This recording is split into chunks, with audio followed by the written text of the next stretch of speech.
changer ta vie en seulement 21 jours, c'est possible.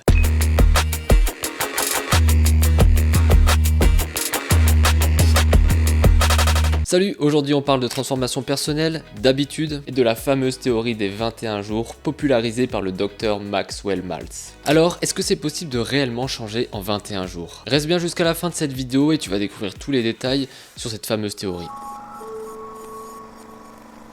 La théorie des 21 jours vient du docteur Maxwell Maltz, un chirurgien esthétique des années 1960. Dans son livre Psycho-Cybernetics, il raconte qu'il avait remarqué que ses patients mettaient en moyenne 21 jours pour s'adapter à un changement. Il a ensuite étendu cette observation à la psychologie humaine, affirmant qu'il fallait environ 21 jours pour créer une nouvelle habitude. Mais attention, les 21 jours ce n'est pas une règle magique, c'est un peu comme une sorte de point de départ. Et comme tu vas le voir, certaines études montrent que ça peut aller bien plus loin que ces 21 jours.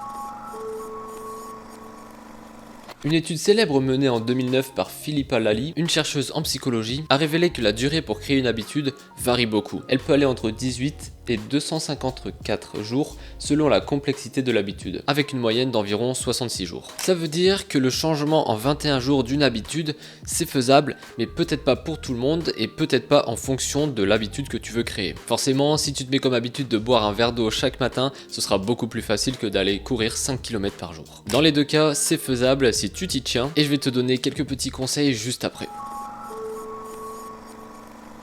Et alors, comment appliquer cette méthode des 21 jours? Avant de te donner une liste de conseils, je vais te présenter quelque chose que j'ai découvert sur la chaîne de Monsieur Dreamax. Tu peux te faire un genre de petit parcours sur une feuille en mettant 21 cases. Ça va du premier jour jusqu'au 21e. Une fois que tu as réalisé toutes tes habitudes du jour, tu peux colorier cette case en vert. Et le but, c'est d'arriver bien évidemment au 21e jour sans avoir abandonné. Ensuite, je l'ai tourné un petit peu différemment de ce qui avait été présenté dans sa vidéo. Moi, derrière, je me suis fait un tableau avec toutes les habitudes que je voulais créer. Par exemple, lire tous les jours, ne pas scroller sur mon téléphone, me former sur un sujet. Enfin bref, je me suis fait un petit tableau comme ça et chaque jour, je coloriais dès que j'avais fait cette tâche. Et une fois que toutes les tâches étaient faites, je pouvais colorier ma case du jour. Alors, j'ai réussi mes 21 jours et je continue. Mais si j'avais raté une seule étape dans un seul jour, je devais recommencer au début.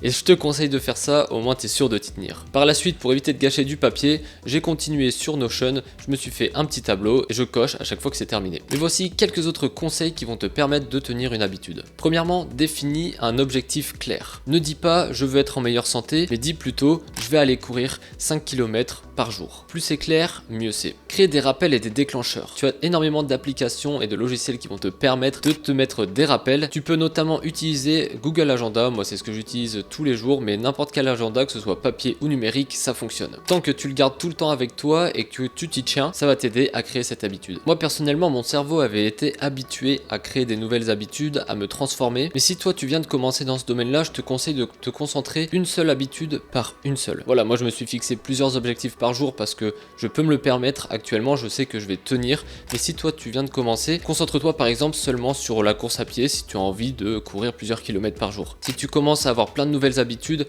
ça va être peut-être compliqué pour toi. À toi de voir ce que tu gères le mieux, mais dans tous les cas, le principal, c'est de réussir à tenir cette habitude sans abandonner et sans que ça baisse ton moral, bien évidemment. Alors, est-ce que tu peux vraiment changer ta vie en 21 jours? Oui, mais seulement si tu t'engages à poser une base solide et à continuer au-delà de ces 21 jours. Tu peux utiliser cette méthode comme un point de départ pour construire des habitudes qui te rapprochent de la personne que tu veux devenir. Et voilà, j'espère que cette vidéo t'aura aidé à voir plus clair sur cette méthode de 21 jours que beaucoup de personnes parlent. N'hésite pas à me dire si toi tu l'as déjà testé dans les commentaires.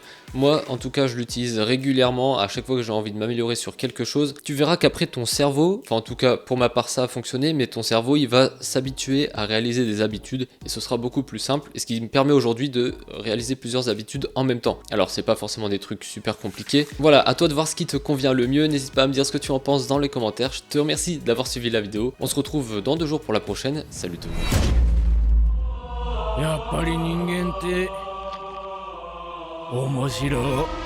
Me crois-tu vraiment à ce point stupide pour me priver du meilleur d'entre nous?